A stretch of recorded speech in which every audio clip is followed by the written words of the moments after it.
Central that goes all the way. The Beat. Good body, perfect ending or a perfect edit. Premieres Tuesday, March 21st on UPN. Imagine catching your parents Call me dirty girl. getting busy. Oh, that's just nasty. Grown-ups. Monday night at 8 on Oregon's 12.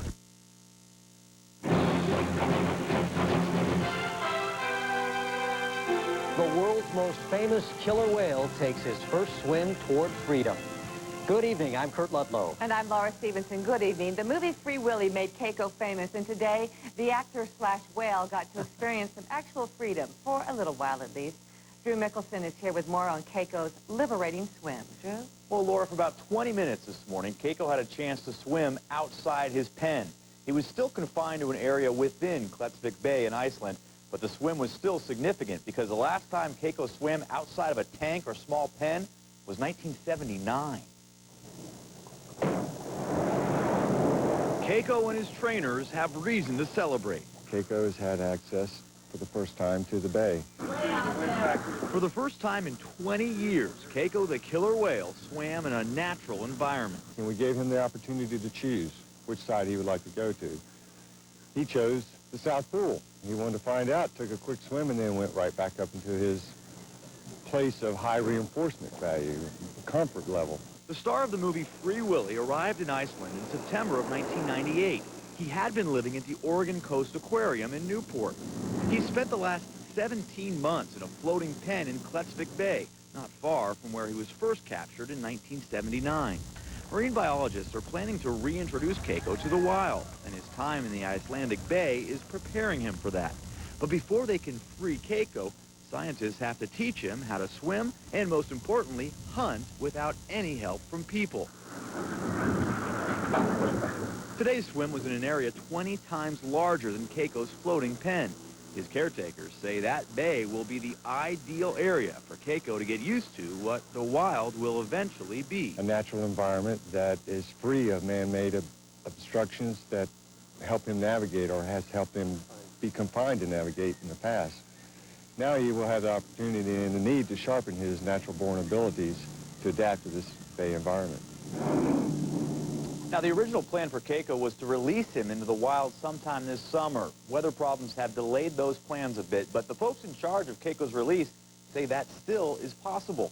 Everything is going to depend on how Keiko handles swimming in that enlarged area and how quickly he picks up hunting for his own food. All right, Drew, thank you. Well, it's almost dawn in Iceland right now, and that means Keiko will be taking more swims toward freedom. Coming up in the second half hour of our newscast, we'll have continuing coverage of this story in a live interview with one of Keiko's caretakers. Another barge has run aground on the west coast, this time near Ocean Shores, Washington. This Coast Guard video shows the 250-foot-long vessel known as the Paula Lee. The ship was in tow this afternoon when she broke free and ran aground about a mile north of the jetty at Grays Harbor. The dredging barge is carrying 6,000 to 12,000 gallons of diesel fuel. So far, no leaks have been reported, though. Coast Guard is working with the barge owner to get that barge free. A split verdict tonight in the case of a former Washington County Sheriff's deputy accused of sex crimes. 44-year-old Robert Morrissey was found guilty on 4 of 7 charges. Morrissey is guilty of sexually assaulting 2 young girls while they were staying at a home daycare run by his wife. But jurors found him not guilty on sodomy and 2 other sex abuse counts. The former top cop in Jefferson, Oregon gets to see what life is like behind bars. Tonight, 51-year-old Michael DeCare faces drug charges. He's accused of possessing methamphetamines and manufacturing a controlled substance. Bail was set at $60,000, but DeCare was released without having to pay the money because the jail is so overcrowded. A Virginia teenager is caught bringing weapons to school thanks in part to internet detectives right here in Oregon. A father in Grand Ronde contacted Polk County Police after his daughter received an email from a 17-year-old who said he planned to kill his principal and 30 other students.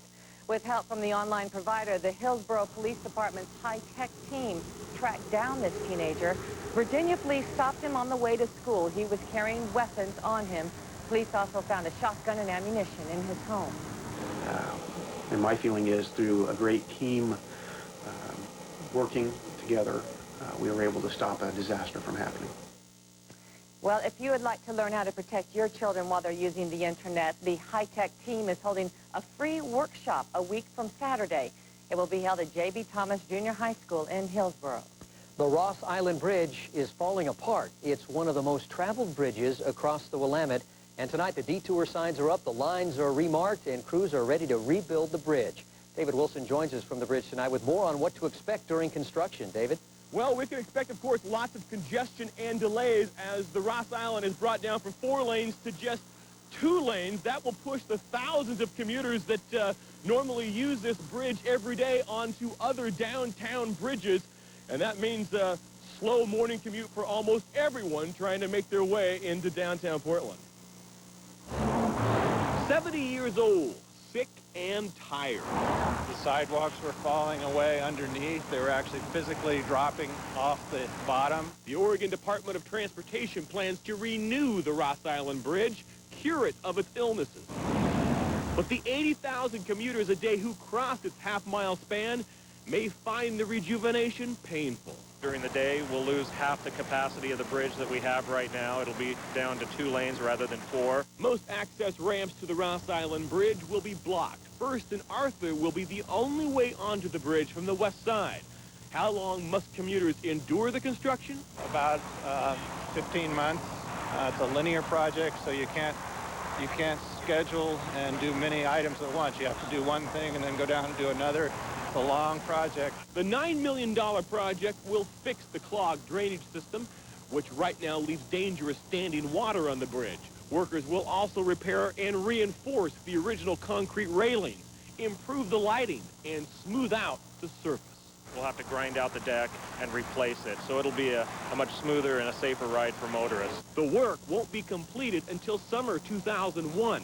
It all starts Monday, so plan ahead now. Don't expect someone else to change their commuting habits and expect to get across the bridge like they normally do come Monday. Map out your route. Now, I've always thought the Ross Island Bridge's lanes were a little narrow, but unfortunately, this is not a widening project. It's just a preservation project. A widening project would cost quadruple of what this project is costing, $9 million, so it's just too expensive to widen the bridge, I'm told. They're also, as I said in the package, blocking lots of access to the bridge, so normal routes that you would take onto the bridge will be blocked. Like on the west side, First and Arthur will be the only way for commuters to come onto the bridge. Now, there is a hotline number that I want to tell you about, a Ross Island Bridge hotline number that is available for information. It is 731-4128. You should be seeing that on the screen right now, 731-4128. Call that number for any questions. All right, Dave, the best advice seems to be don't wait for other people to change their driving habits. You've got to change your own and You're going to have away. to find a different way into downtown. All right, David Wilson, thank you. Laura? Well, Kurt, Blazer fans sure got a surprise, the ones that rode on the MAX train tonight. A weekend shutdown began, and trains won't be running outbound from the game, but buses will. This shutdown is all again for new construction, and closures will happen every weekend for the next 4 weekends. Shuttle buses will transport passengers at the regular stops. You might want to check your schedule, though. It will affect travel to all the Blazer and hockey games, and also the women's NC2A regional tournament that's scheduled for later on this month. Well, it was an amazing move, and tonight the Simon Benson House sits on a new and firm foundation. This historic turn-of-the-century structure, now part of the PSU campus, should be ready for its new life by this fall. Jim Hyde has our story. Pull that block out of there, Randy. Looks pretty close. Progress. Keep going until you run out of gas. 3.5 inches. The last few inches of the Simon Benson House moving project, vertical ones, become a bit sticky. Just that plywood right there. One more time. Supported by steel beams and thick timbers, the 1902 vintage mansion is lowered on the new foundation, but one corner hangs up. All they is close to horseshoes and hand grenades. A little trim here, tucked there, and she'll fit. About that far, about 4 or 5 inches. Final. What a job. The journey of the home built for lumber baron Simon Benson began back in January. Movers took it from 11th and Clay to the park blocks at PSU. Despite apartmentization, abandonment, and vandalization, the building survived essentially intact. It's the house we're saving, and with the individual who lived in here one time, and there's really not, structurally, it's in good shape. There's a few problems with the porches, but the main heart of the house is sound. I need a window or two. Now that the Simon Benson house is in its final resting place, give or take a little settling on its new foundation, restoration work can begin in a couple of weeks. Cover it with the Visqueen, the reinforced Visqueen, and basically put a tent around it, and then we'll put some heat on it and some dehumidifiers. The house, and then we'll go get it out. Somebody got to pay for the highway. Scaffolding outside will help replace siding, roof, and restored windows. Public rooms on the first floor, meetings in the back, and PSU alumni offices upstairs should convene when school resumes this fall. In the Park Blocks, Jim Hyde, the 10 o'clock news. And the Friends of the Simon Benson house say inside renovations won't begin until money is in hand to complete that big job. A spokeswoman says the $1.2 million project remains about $325,000 short. So if you'd like to help, the Friends phone number is 725-8209. Coming up, stealing from children. A Vancouver woman is in jail accused of taking money from Little League Baseball. Tonight, broken-hearted kids want to know why she did it. Also, streets paved with copper. Take a look at this. Thousands of spilled pennies stop traffic near Seattle. Plus, the Grammy dress secret. Jennifer Lopez reveals how her amazing dress stayed in one piece during the Grammys. A pretty typical rainy weather like we would see in Oregon. Light rain showers throughout the day, but don't worry, things are going to change for the weekend. We're going to start out a little damp out there, but it's going to get better, so stay tuned. We'll talk about weather coming up in about 15 minutes.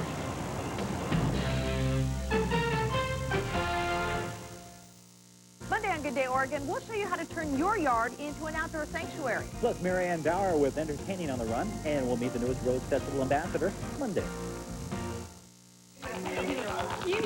Meet my 21st century family. They're always on the phone, or online, or out and about, and it all adds up. That's why we got the total package from US West. We get endless internet, phone service with tons of features. Oh, and Mr. Wireless, he gets 300 minutes and free long distance, all for $80 a month. The total package from US West. A whole new reason life's better here. Who knew the future would be so simple? We want more home for our money.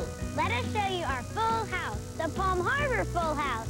See the Full House special at Palm Harbor Village. For just $4.99 a month, get a GE side-by-side refrigerator, built-in microwave, self-cleaning range, pot scrubber dishwasher, washer, dryer, upright freezer, even a fireplace, all included for just $4.99 a month. And there's room for the whole family. Palm Harbor Home, more home for your money. If you're going to need anything for your home in the next year, plan to be at Standard TV and Appliances Mega Sale. Everything is on sale. Mega sale prices on KitchenAid, Whirlpool, GE, Maytag, RCA, Zenith, Mitsubishi, and more. Standard on Southeast 82nd, Tigard on Highway 99, and Beaverton on Canyon Road. Hurry in now for 6 months, no payments, no interest financing. Savings that are out of this world. Now at Standard TV and Appliance, the Mega Sale. This Saturday, you're going to feel the power. 12 hours of fantastic savings. Incredible savings of 30 to 50% in every department. Save on casual spring fashions for men, women, and so much more. Catch it this Saturday from 9 to 9, only at...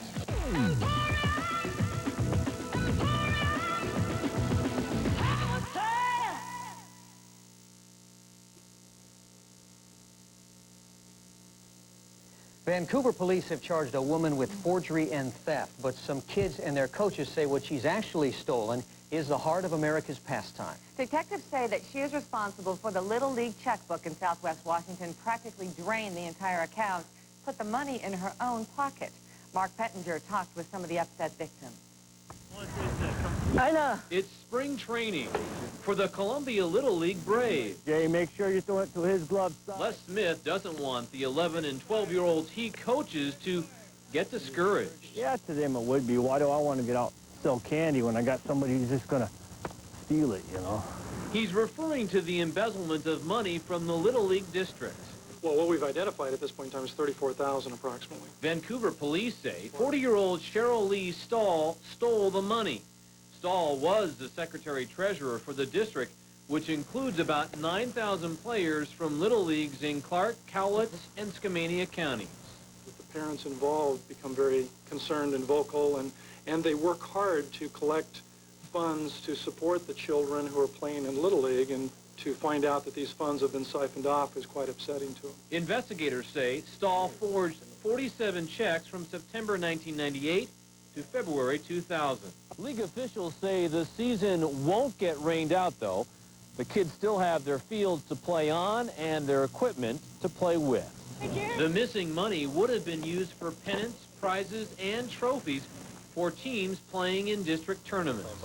The community out here in the Vancouver and Southwest Washington area has always been very supportive of it, as well as the business community. So we're hoping that it doesn't detract from that. Little League adult volunteers hope that means they can concentrate on coaching. I'm just trying to get 12 kids to get together to play ball, to just do a simple drill like this. In Clark County, Mark Pettinger, the 10 o'clock news. Police are also investigating Stahl for missing money from yet another Little League organization that she was involved with. Investigators recovered computer and office equipment purchased with the stolen money. Little Leaguers have hired an accountant to help set up safeguards for monitoring district money. A school lockdown in Oregon after a boy threatens to bring a gun to school. Students at Falls City High School and a nearby elementary were kept locked down for more than an hour. A student told the school that a fellow teenager was going to bring a gun to school. That teen was then taken into custody at his home. He's being evaluated tonight. Police have identified a man shot to death last night in northeast Portland. He's 21-year-old Henry Johnson. It happened on Northeast Failing and Rodney Streets. Neighbors reported hearing gunshots in the neighborhood, and police are now continuing this investigation. And tonight, a verdict demonstration. Protesters in Portland have a message for the New York police officers who shot and killed Amadou Diallo. Police training 101. It's a wallet, not a gun. Police training 101. It's a wallet, not a gun. Dozens of protesters rallied outside the Justice Center downtown this afternoon. The NYPD officers said they shot Diallo because they thought the wallet he was holding up was a gun. Last week, they were cleared of any wrongdoing, and that decision has spawned similar protests around the country. This should be a global thing, because if no justice here means no justice everywhere. The officers fired on Diallo 41 times. He was hit 19 times. In our recent I-1812 investigation, we showed you how some overseas immigrants were using Oregon Trail food cards to buy candy for relatives and friends back in Europe. We wanted to know what you thought about that practice. Last night's 12 Talkback Online poll results show that most of you don't approve. 84% of you don't think it's right to use state money for a charitable cause like that. 15% of you did, however, think it was okay. Speaking of I-1812, here's our number and email address. You can call 736-0412 and leave a message with your problem. We'll see if we might be able to help you out. And news across the Northwest tonight. A federal judge decides to move the trial of Ahmed Rassam from Seattle to L.A. Now, he's the Algerian accused in a terrorist bomb plot. He was arrested, you'll remember, in Washington after arriving by ferry from Canada with explosives in his car. Rassam has pleaded innocent to 9 counts of a federal grand jury indictment. An official date has been set for the Kingdome explosion. Seattle's Dome Stadium will be coming down March 26th. A demolition team from Maryland is already getting it ready by drilling holes in the roof and support columns. It should collapse in 13 seconds. Some of the rubble will be recycled in the new football stadium right on that site. And one street in Seattle was paved with copper today. That's because an armored car spilled about 400,000 pennies. Take a look at that onto a freeway ramp. At first, street crews tried shoveling up those loose pennies, but that proved to be too hard a task. So a street sweeper was brought in to clean up all that money. Well, you can dream about winning tomorrow's big Powerball jackpot, but chances of winning are microscopic. Even so, merchants say they've started to notice a slight pickup in Powerball ticket sales. Tomorrow is the big day. The Powerball jackpot now at $150 million, and it's still growing. The game is played in 20 states and the District of Columbia. The only for sure winner in Oregon is the state itself. It reaps 34 cents out of every dollar spent in Oregon. State's earned $100 million on Powerball since the game began 8 years ago. Test the luck. Well, it is back to the drawing board tonight for the Trailblazers. Well, We can call them the Trailblazers if we want, but they are the Trailblazers who had their 11-game winning streak come to an end Tuesday, courtesy, of course, the Lakers. That's right. The new and improved Vancouver Grizzlies paid a visit to the Rose Garden tonight. Tim Becker is here with tonight's Blazers Fast Break to tell us if Portland is back on track. Well, Kurt, Vancouver is still scraping the cellar in the Midwest Division, but as you said, they are looking better. A new interim coach, a new owner in waiting, and 5 wins in their last 10 games before tonight. The Blazers would have to get it done without Damon Stoudemire, nursing a banged-up knee. First quarter was a good one for Portland, moving the ball up court. Scottie Pippen there for the follow slam. They tie a season high with 35 points for the period, 2 more off the steal, and then Detlef Schrempf scoring the bucket. Still first quarter, still running. Steve Smith to Rasheed Wallace. He's going to slam it down. Blazers by 10 points after 1 quarter. Helter-skelter, heart attack action by the Blazers, but one man kept the Grizzlies in it. Mike Bibby drawing the foul. He scored 20 points in the first half. Blazers up 7 at the break. Third quarter, Portland would just blow it open. Smith scoring 9 points in the first 5 minutes.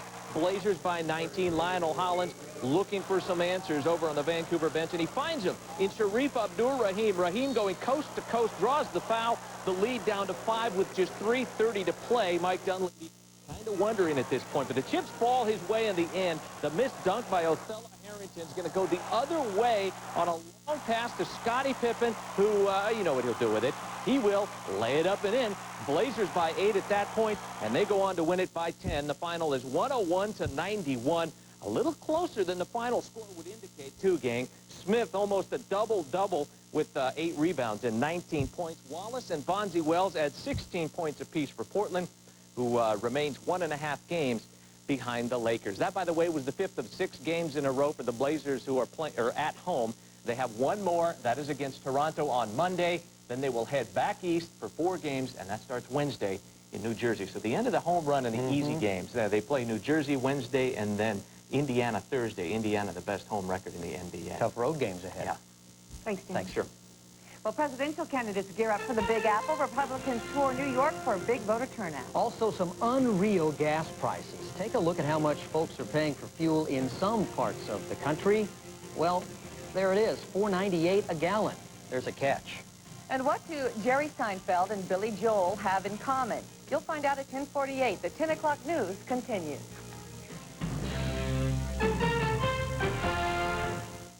Monday in the 6 o'clock hour of Good Day Oregon, increasing visits from divers and tourists is threatening the future of the ocean's coral reef.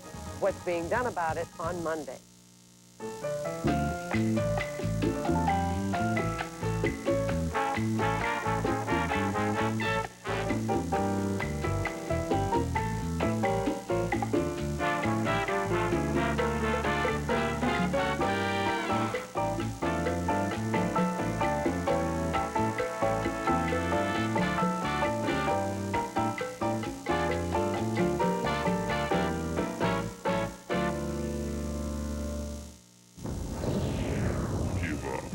One thing you cannot escape is your death. What's that? Taxes? Okay, death and taxes. 2 things you can never escape are death and taxes. Now what? You can use the force? Now you can use the force of Columbia Terrell Tax Services, offering fast professional service, private rooms, and reasonable fees. Call Columbia Terrell, your tax professionals. Columbia Terrell Tax Services?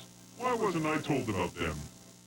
Doctors here in Portland are testing a drug that could not only help treat Alzheimer's, but may even reverse some of the damage done by the disease. We'll have that story coming up. Like mostly rainy and 48. Those will turn to showers by afternoon time. Okay, taking a look at what's going to happen in Portland tomorrow. When you wake up in the morning, it's going to look kind of gloomy and rainy. By noon, we'll see some showers. 5 p.m., more sun than showers, and temperatures about 48. By 10, it's going to begin to cool off. Why don't we just take a look at the 7-day forecast? And you can see this weekend is where we're going to get most of the showers, but like I said, I'm expecting them to be very widely scattered, so there'll still be time to get outside and get into the sun. And then by Monday, it's going to dry out completely. Look at the weather on Wednesday and Thursday, just incredible. 57 for a high on Thursday. So looking really nice out there. This is going to be the week to go out and do some yard work. So, and speaking of that, we've got the Rose Festival coming up, and we have a new Rose Festival ambassador. This is Crystal Allen. Oops, she's so happy. And she is our new Rose Festival ambassador from Benson High School. And she plays volleyball, she plays softball. She's planning on attending college at Western Oregon University and studying biology and then going on to medical school. These girls are amazing, aren't they? I've never had time to do that in high No, school. they have resumes a mile long and they're not yet 18. It's just amazing. Congratulations, Yeah, Crystal. good for her. Well, turning to other news tonight, thank you so much, Monica. In HealthCast, a report that shows poverty takes a serious toll on how children develop. In fact, the study shows poverty may play an even bigger role than drugs. 200 children in a poor Philadelphia neighborhood were tested. Half were exposed to cocaine in the womb. But researchers say both groups of poor children, whether exposed to cocaine or not, are lagging behind intellectually.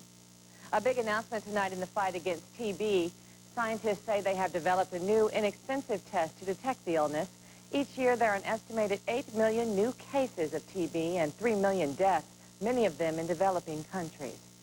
And listen up, if you're watching your weight, a new study shows it takes only a little bit of weight loss to get a big payoff in reducing your blood pressure. The researchers looked at middle-aged people who took off a pound a year for 4 years. These people kept the weight off for at least 4 more years, and they lowered their risk of high blood pressure by about 25%. The Oregon Court of Appeals rules that a fetus that can't survive outside the womb isn't a person under the state's wrongful death laws. Tomorrow night on Newsmakers, we'll talk to the woman who brought the case. Mary Ledoux went to the hospital to have a tumor removed from her uterus, but it wasn't a tumor at all, it was a fetus. Mary's emotional journey to recover money damages for the death of her fetus tomorrow night at 10:35. Researchers at OHSU are focusing on a plant that just may slow or stop the progression of Alzheimer's. The plant, known as cat's claw, grows in the jungle of South America, but the clinical trial is right here in Portland. Scientists are looking for 40 patients to participate in the study.